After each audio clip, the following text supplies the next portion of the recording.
A very good day I bid to our honorable lecturer and fellow friends.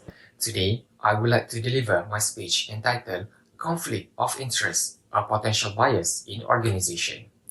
Many times we have seen or heard about the news of unethical activity such as corruption, racism, corporate scandal, and more from companies all over the world. One of it is conflict of interest. So, what is conflict of interest? It is an ethical challenge that involves a person or entity that has two relationships competing with each other for the person's loyalty.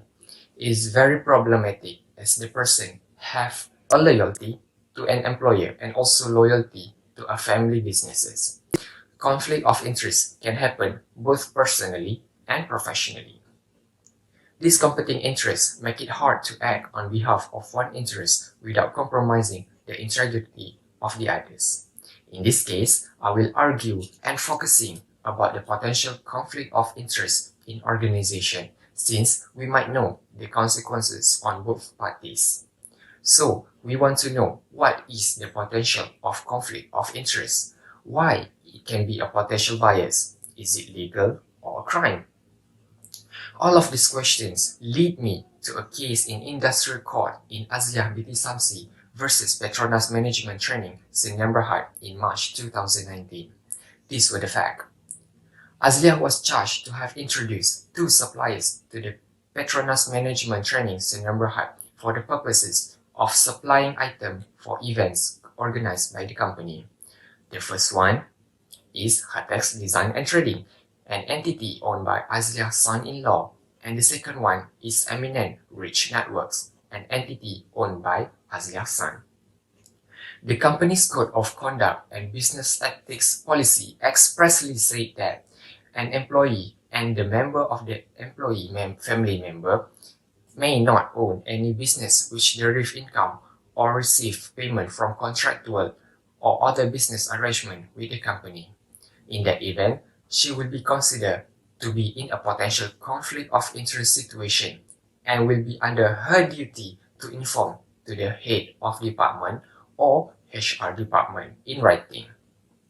But she did not disclose her relationship with the owner to the company.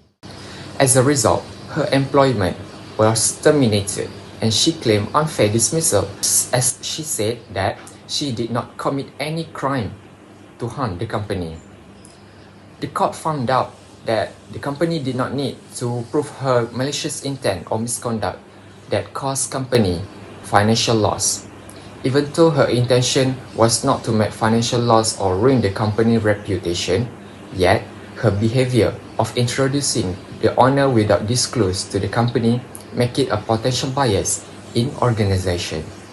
Also, the courts found that she is lacking of honesty and ethical responsibility for breaching the company's policy.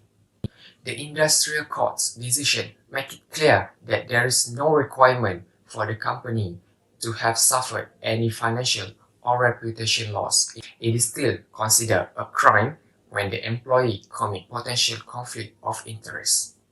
I think this is very interesting case as it is related to the management and corporate governance costs. From this situation, we know that it refers to as potential conflict of interest. This is because the employee's personal interests are in conflict with the interests of her employee. Moreover, potential conflict of interest not necessarily happen when one party might lose for other party. It can be situation where both parties can benefit themselves as Azliah case. I observe that it is connected with code of conduct that we have learned before according to the Malaysian Code on Corporate Governance in 2017. So, we must stay honest and be professional in our work field. I believe these potential bias carry the risk of consequences if not taken seriously. It may abuse the power on behalf of one party for self-interest. In conclusion, I hope that this speech will influence and improve many people's behavior, especially employees, in order to prevent any potential bias in organization. All around, thank you for investing your time.